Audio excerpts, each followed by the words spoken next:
Alors bonjour à tous ceux que j'ai pas vus ce matin et bonjour à ceux qu'on n'a jamais vus tout court. Et puis bonjour à ceux qui reviennent nous voir. Nous attaquons ce matin une série que j'ai intitulée Autopsie. C'est pas très joyeux. Une série où nous allons examiner des choses dont on parle de moins en moins dans nos vies, dans les églises. C'est des réalités spirituelles qu'on a peut-être mis de côté, qui ne font pas rêver, parce qu'elles sont un peu dérangeantes, ou parce qu'elles nous confrontent à ce que nous sommes. Mais il y a un problème, quand on met la poussière sous le tapis, c'est qu'au bout d'un moment, le tapis est trop grand. Vous avez déjà essayé de faire le ménage comme ça chez vous ? Ça ne marche pas longtemps. Il y a un problème, c'est que quand certaines vérités disparaissent, quand certaines pratiques s'éteignent dans nos vies, c'est jamais neutre spirituellement. Et parfois, vous savez, quand quelque chose meurt, pour déterminer la cause de la mort, on doit pratiquer une autopsie. Et j'ai la conviction ce matin, dans nos vies, dans ma vie peut-être de chrétien, dans nos vies de chrétiens, il y a des choses qui ne sont pas juste affaiblies, mais des choses parfois qui sont mortes. Et pendant mes prochains messages, puisque ça va être une série, nous allons ouvrir ces problématiques, les examiner et diagnostiquer. Nous allons faire l'autopsie de la repentance, l'autopsie de la conversion, mais aujourd'hui nous allons pratiquer l'autopsie d'une confession. Alors, avant de pratiquer une autopsie, ça va être plus joyeux après, ne vous inquiétez pas. Avant de pratiquer une autopsie, il faut identifier la victime. Qu'est-ce que la confession ? Le petit Robert dit « La confession, c'est une déclaration que l'on fait d'un acte blâmable, action de se confier. La confession, ce n'est pas juste de dire « j'ai fait une erreur ». La confession, ce n'est pas non plus se sentir coupable. La confession, ce n'est pas simplement que d'expliquer pour se justifier. La confession, c'est se mettre d'accord avec Dieu sur la nature et la gravité de mon péché. Et il faut être clair ce matin, il y a beaucoup de personnes qui confondent la confession et la repentance. La confession, c'est appeler le péché péché, sans maquillage, sans excuse, sans détour. La confession et la repentance, ce n'est pas la même chose. Je vais l'enlever parce que sinon je vais le ramasser toutes les 3 minutes. Hop, voilà. Ce n'est pas la même chose. La confession, elle reconnaît, la repentance change. La confession nomme, la repentance transforme. On peut confesser tous les dimanches, je peux confesser tous les dimanches, je peux confesser tous les jours, mais jamais me repentir. Regardez Saül, vous connaissez l'histoire du roi Saül ? 1 Samuel 15, 24. Alors Saül dit à Samuel, « J'ai péché car j'ai transgressé l'ordre de l'Éternel et tes paroles, je craignais le peuple et j'ai écouté sa voix. » Et quand on regarde Saül, il a beau confesser des choses, son attitude ne change pas. Il dit « J'ai péché », mais rien ne change. Vous connaissez Pharaon aussi ? Vous l'avez déjà lu ? Exode 10, 16, 17. Aussi Pharaon appela Moïse à Aaron et dit « J'ai péché contre l'Éternel votre Dieu et contre vous. Mais pardonne mon péché encore 7 fois seulement et priez l'Éternel votre Dieu pour qu'il éloigne de moi cette plaie mortelle. » Et c'est souvent qu'on voit l'attitude de Pharaon ou quand c'est trop chaud pour lui, quand son pays est dans une situation trop compliquée, il se dit, bon, il faut que je fasse quelque chose. Il faut que je confesse sous pression, et puis hop, dès que la pression diminue, il recommence. Et il reconfesse, et la pression diminue, et il recommence. Et puis, il y a David, le roi David. Lui, il ne se justifie pas. Il ne minimise pas. Il ne détourne pas. Il dit, psaume 32, verset 5, « Je t'ai fait connaître mon péché.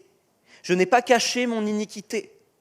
J'ai dit, j'avouerai mes transgressions à l'Éternel, et tu as effacé la peine de mon péché. Tu as effacé la peine de mon péché. Il est dans une attitude où il reconnaît ce qu'il fait. Et il y a quelque chose qui se brise en lui. C'est son orgueil. C'est sa manière de dire « oui, mais ». Et pourquoi la confession est importante ? Toujours David, psaume 32, versets 3 à 5. « Tant que je me suis tu, mes os se consumaient. Je gémissais toute la journée. Car nuit et jour ta main s'apesantissait sur moi. Ma vigueur n'était plus que sécheresse, comme celle de l'été. Je t'ai fait connaître mon péché. Je n'ai pas caché mon iniquité. » Voyons, on va un petit peu plus avant. Je dis, j'avouerai mes transgressions à l'Éternel, et tu as effacé la peine de mon péché. Pourquoi la confession est si importante ? Parce que tant qu'on se tait, il n'y a rien qui se passe.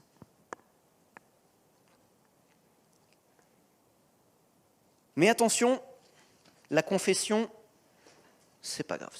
C'est l'automne, les feuilles tombent. La confession, c'est que le début du processus. Dans la vie spirituelle, il y a un chemin, la confession, la repentance et la conversion. La repentance et la conversion, on les verra dans les 2 prochaines sessions. Sans confession, on n'a pas de lucidité sur qui on est, puisqu'il n'y a pas d'introspection. Et sans lucidité, il n'y a pas de changement. La Bible dit, si nous confessons nos péchés, il est fidèle et juste pour nous pardonner. Mais la confession, c'est que le début de l'aventure. Imaginez, j'aime beaucoup aller au Maroc, moi. Donc je vais faire la comparaison avec les animaux de là-bas. Imaginons, je suis dans le désert d'Agafé, tranquillement, et là, il y a un scorpion. Eh oui, il y en a un. J'en ai déjà vu. Mais c'est mignon quand on ne leur fait pas... Et là, bon, je ne sais pas ce qui lui arrive, il me mord. Il me pique. Parce que les scorpions, ça pique. Il me pique. Reconnaître le poison, c'est bien. Hein. Reconnaître la morsure, c'est bien. Hein. Ah, on peut dire, ah, je me suis fait piquer. Ok. Tu peux l'analyser, la piqûre, comment elle est. Tu peux même l'expliquer. Voilà, ça s'est passé comme ça, dans telle circonstance. Sur une échelle de 1 à 10, ça m'a fait mal à 8. 10, parce que nous, les hommes, on est un peu douillés à la limite.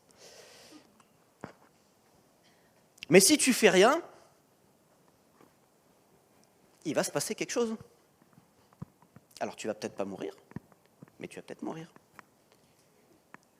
Reconnaître le poison, reconnaître le péché, c'est pas ça qui guérit, c'est que le début du processus. La confession, c'est le diagnostic, la repentance, c'est le traitement, la conversion, c'est le chemin vers la guérison et la nouvelle vie. Alors, on a dit qu'on allait autopsier la confession, mais moi j'ai une question à me poser pour ma vie personnelle et je vous la pose aussi. Pourquoi la confession meurt ? Si la confession est si essentielle à nos vies, puisque c'est le départ du changement, pourquoi est-ce qu'elle disparaît dans nos vies, dans nos églises, dans nos prédications ? Pourquoi elle meurt ? Parce qu'il y a un combat, et le diable ne veut pas que nous confessions. Alors il utilise des armes puissantes. La honte. C'est une bonne arme, ça. La honte de ce que j'ai fait. La honte du péché. Qui produit le repli sur soi. Et après, la culpabilité. Il te murmure, tu n'es pas digne. C'est pas bien ce que tu as fait. Cache ça. C'est honteux. Ne dis rien. Ne dis rien parce que les autres pourraient te juger. Comme ça, tu mens pas. Mais tu le dis pas. Mais tu mens pas. Cache. Et petit à petit, on se tait. Et spirituellement, on se tait. Et collectivement en Église, on se tait.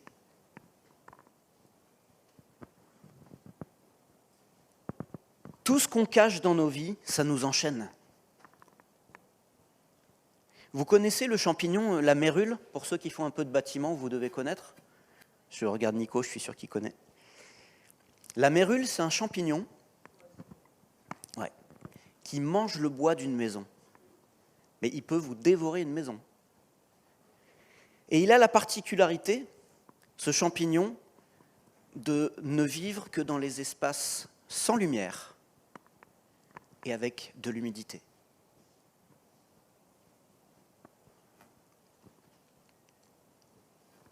Et à partir du moment où il n'y a ni lumière, et qu'il y a ni lumière et qu'il y a de l'humidité, le champignon a des petites racines, des petits filaments, et il commence à parcourir la maison. Et il commence à tout manger. Et puis un beau jour, on passe à travers le plancher, et la maison ne tient plus. Voilà pourquoi il va falloir aller plus loin. Parce que le péché, c'est la même chose que la mérule. Dans l'ombre, il progresse. Quand il n'est pas exposé, il progresse. Alors il y a aussi les fausses confessions. Les fausses confessions qui accusent ou qui disent un oui mais. Par exemple, la confession de Adam et de Ève. Genèse 3, 8, 10. Alors ils entendirent la voix de l'Éternel Dieu qui parcourait le jardin vers le soir. Et l'homme et sa femme se cachèrent loin de la face de Dieu, au milieu des arbres du jardin. Voyez, péché, dissimulation. Mais l'Éternel Dieu appela l'homme et lui dit, « Où es-tu » Il répondit, « J'ai entendu ta voix dans le jardin et j'ai eu peur parce que je suis nu et que je me suis caché. » Ensuite, on va un petit peu plus loin. L'homme répondit, « La femme que tu as mise auprès de moi m'a donné de l'arbre et j'en ai mangé. » Et l'Éternel Dieu dit à la femme, « Pourquoi as-tu fait cela ?» Et la femme répondit, « C'est le serpent qui m'a séduite et j'en ai mangé. » C'est la confession des autres, comme souvent on peut faire. Oui, je sais, j'ai fait ça, mais bon, c'est de la faute de lui. C'est la faute de elle. C'est la faute de mon planning. C'est la faute de ci, c'est la faute de ça. Comme Saül, j'ai péché, mais... Et malheureusement, le mais annule toute la confession. Après, il y a les confessions stratégiques, comme on a pu voir, comme Pharaon. On confesse rapidement pour éviter les conséquences, quand on voit que c'est compliqué dans nos vies, pour que les plaies se taisent, pour que la tranquillité revienne, mais pas pour changer. Seigneur, j'ai juste besoin que cette situation elle s'arrête à mon boulot. Parce que je sais que je suis à l'origine. Alors Seigneur, bon, fais quelque chose. Et puis dès que c'est plus calme, on recommence. C'est une vérité, une confession sans vérité. C'est même un mensonge religieux. La confession qui est proposée par la Bible est différente. Elle prend plusieurs formes. D'abord, elle est tournée vers Dieu. Je t'ai fait connaître mon péché. Et ça, c'est quelque chose qu'on ne peut pas contourner. La confession à Dieu. C'est pas Seigneur, pardon pour mes péchés. Non, Seigneur, pardon pour ça, ça et ça dans ma vie. Seigneur, pardon pour telle attitude, pour telle pratique. Et après, la Bible aussi nous enseigne d'avoir une confession les uns les autres. Et ça, je crois que c'est ce qui se fait de moins en moins, ce qui se pratique de moins en moins dans les églises, parce qu'il y a la honte, il y a la culpabilité, il y a tout ce qu'on avait vu avant. Et ça, c'est difficile. Jacques 5, 16, « Confessez donc vos péchés les uns aux autres et priez les uns pour les autres, afin que vous soyez guéris. La prière fervente du juste a une grande efficacité. » J'ai une question à me poser, et je vais vous la poser aussi. Ça fait combien de temps qu'on n'a pas parlé d'un péché avec un frère ou une sœur? Parce qu'on s'est dit, on va se débrouiller. Je vais me débrouiller. Avec ce truc-là, je bataille depuis des années, mais je vais me débrouiller, c'est mon problème. Parce que si j'en parle, c'est trop honteux. Ça ne veut pas dire se livrer et s'exposer à n'importe qui, ce que dit le texte là. Mais c'est parler à des frères et des sœurs, en Christ, Des gens qui sont mûrs d'oreilles pour dire « Ok, t'as péché là-dessus, moi j'ai péché là-dessus, on va prier ensemble et on va avancer ensemble. » Ça ne veut pas dire prendre le micro et parler à tout va et confesser, sauf si le Seigneur vous met ça à cœur.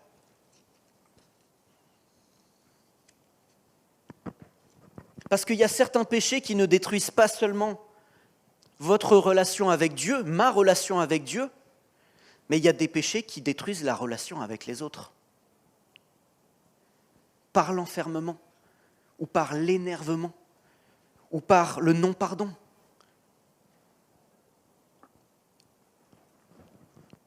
Et la confession, c'est mettre tout ça en lumière. Comme la mérule, ce que tu gardes dans l'ombre, ça grandit dans l'ombre.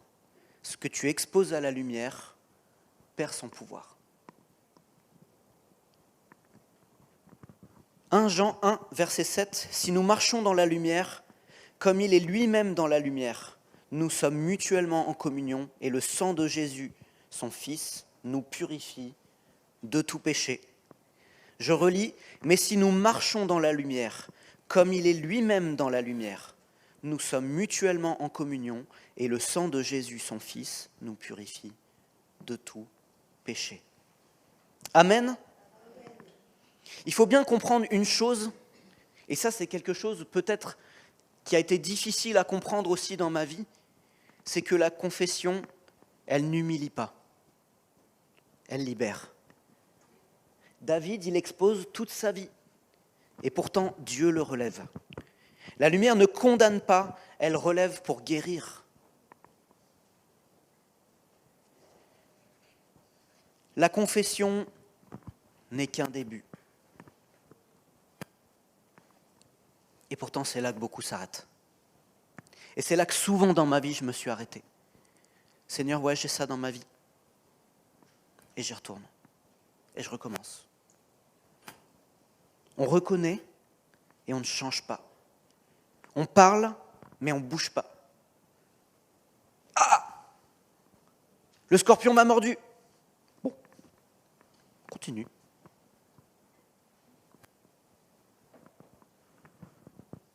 Il faut agir. Il faut un remède.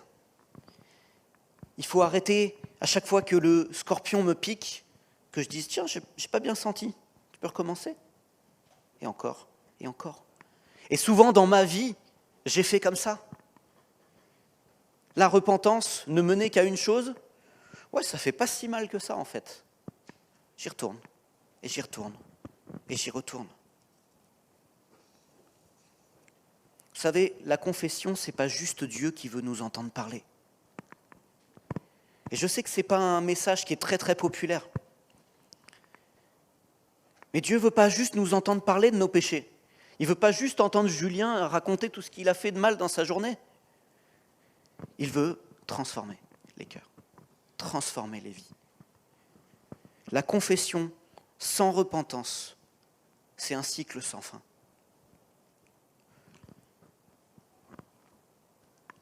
Et pour ça, il faut que le Saint-Esprit nous convainque de quelque chose. Il faut qu'on soit renouvelé dans notre intelligence. Il ne faut pas qu'on fasse comme les gens de ce siècle. Les gens de ce siècle disent « c'est pas bien la guerre, hein, mais on va la faire. C'est pas bien de tuer des gens, mais bon, si ça peut rapporter de l'argent. C'est pas bien, mais on le fait. » Et sous prétexte qu'on veut amener la paix, vous voyez ce qui se passe en ce moment. On détruit, et on détruit, et on détruit. Parce que la bouche confesse des choses, mais les actes font autre chose. Romains 12, 2, « Ne vous conformez pas au siècle présent, mais soyez transformés par le renouvellement de l'intelligence. » C'est un message qui est court, mais il va se terminer par plusieurs questions.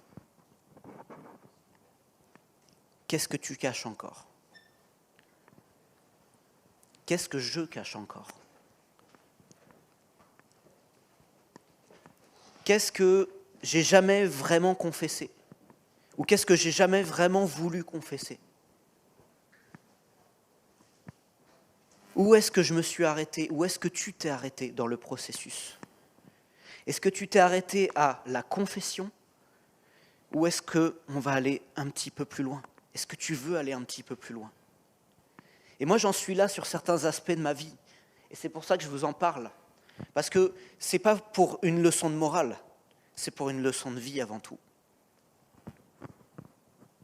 Dieu te demande d'être vrai. Avant que Dieu restaure, il expose. Il veut que tu lui exposes. Et quand Dieu expose, il ne le fait pas pour te détruire. Il ne le fait pas pour nous détruire, mais pour nous guérir. Ésaïe 55, 7, que le méchant abandonne sa voie et l'homme d'iniquité ses pensées, qu'il retourne à l'Éternel, qui aura pitié de lui.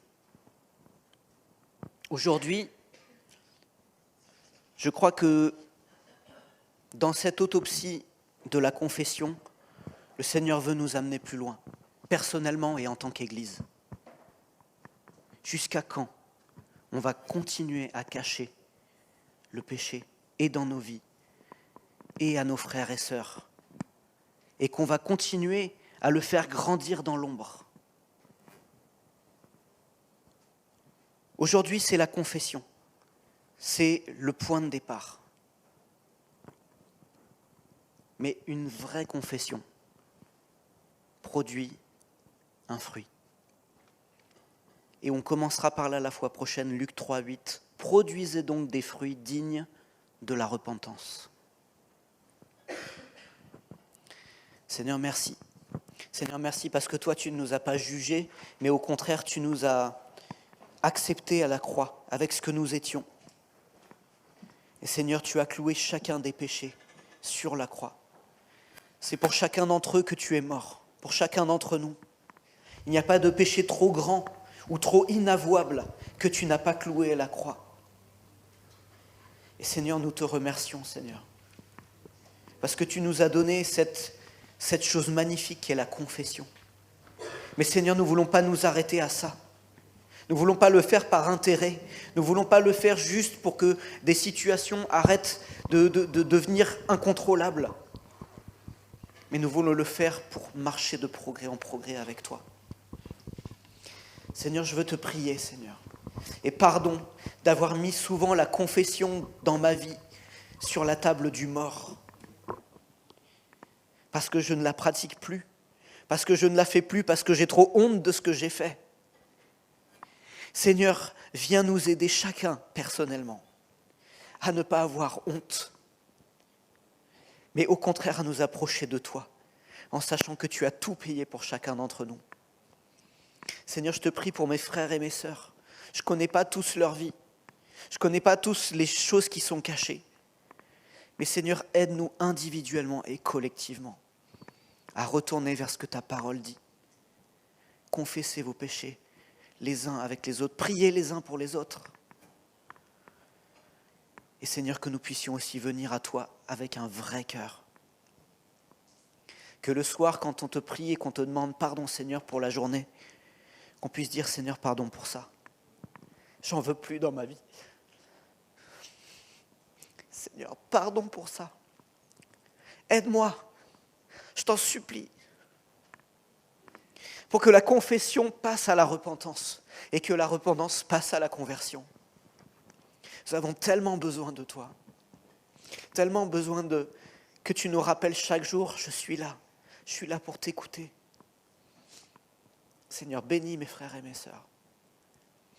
Seigneur, qu'aucun ne se perde et que le mensonge et que les péchés, Seigneur, tout ce qui essaie d'agir dans l'ombre dans leur vie, soit exposé à la lumière, soit nul et sans effet.